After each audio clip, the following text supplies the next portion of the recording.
मैं फिर कह रहा हूँ कि ये प्रोग्राम ज़्यादा जो है आप लीडरशिप क्वालिटीज़ के ऊपर हम लोग इसमें बात करेंगे।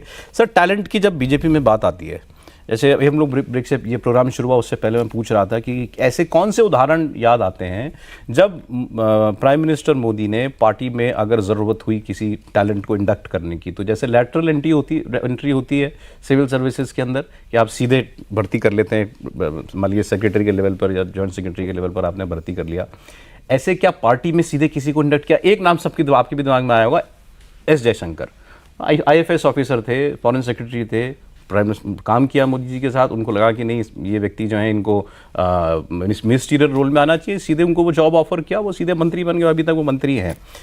ऐसे एक हरदीप पुरी खुद IFS ऑफिसर आए, वो आ गए थे, जनरल VK सिंह का नाम बता रहे थे आप। मतलब इन सबकी एक्सपर्टीज का कोई यूज करना, ये नरेंद्र मोदी ने ये काम किया। अब इनमें से बहुत सारे ऐसे नाम हैं जिनकी ये चर्चाएं गाय बगाए चलती रहती हैं, स्पेकुलेशन की क्या कभी ये बीजेपी में जा सकते हैं। जैसे शशि थरूर को लेके बहुत बात होती है, मैंने तो मनीष तिवारी के बारे में भी सुना कि शायद पिछले लोकसभा इलेक्शन में कुछ बात चल रही थी, आई डोंट नो कितनी वो सच है। लेकिन मान लें कि आप अपनी पार्टी में असंतुष्ट हो, जो है दिखता है कि हैं, भाई राहुल गांधी ने इन लोगों का क्या यूज किया आज तक, शशि थरूर का या मनीष तिवारी का क्या उपयोग किया? आपने इनको लोकसभा में बोलने तक का नहीं मौका दिया, और तो कुछ और बात आप छोड़िए। तो अगर कल को उनको ये बीजेपी से कुछ ऑफर आए, क्या पता क्यों नहीं सोचेंगे लोग? नहीं, आपको कई साल पुरानी एक बात बताता हूँ। जब नॉर्थ ईस्ट में एक्सपेंशन शुरू किया, हेमंत बिस्वा शर्मा को लिया पार्टी ने, उसके बाद एक नाम लेते हैं पेमा खांडू।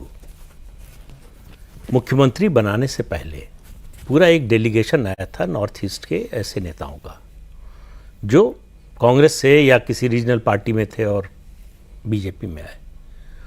उन लोगों को विश्वास ही नहीं हो रहा था कि ऐसे भी पार्टी चलती है।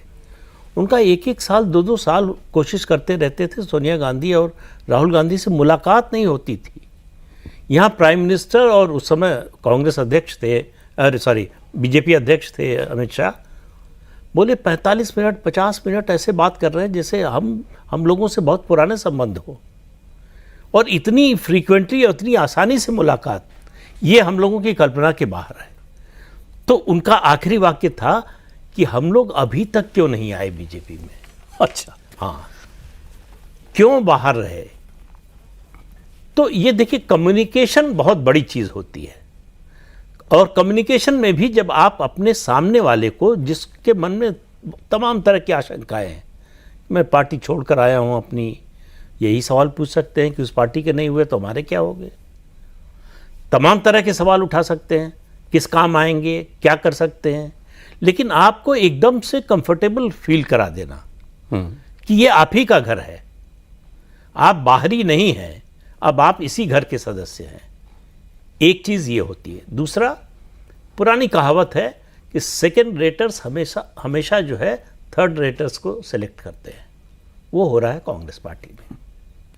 जब लीडर में कॉन्फिडेंस नहीं होगा, और ये आपको जीवन के हर फील्ड में मिलेगा, आप राजनीति ले लीजिए, समाज को ले लीजिए, आप जर्नलिज्म को ले लीजिए, कोई भी कॉर्पोरेट को ले लीजिए, हर जगह इनसिक्योरिटी जो लीडर की होती है वो नीचे तक असर करती है, और सिक्योर लीडर जो होता है वो ग्रोथ को जो है बढ़ावा देता है, वो नए टैलेंट को बढ़ावा देता है। उसको ये चिंता नहीं होती कि हमसे आगे निकल जाएगा या हमसे योग्य है। उसको लगता है कि अगर योग्य है तो ये हमारी इज्जत बढ़ाएगा, हमारा सम्मान बढ़ाएगा।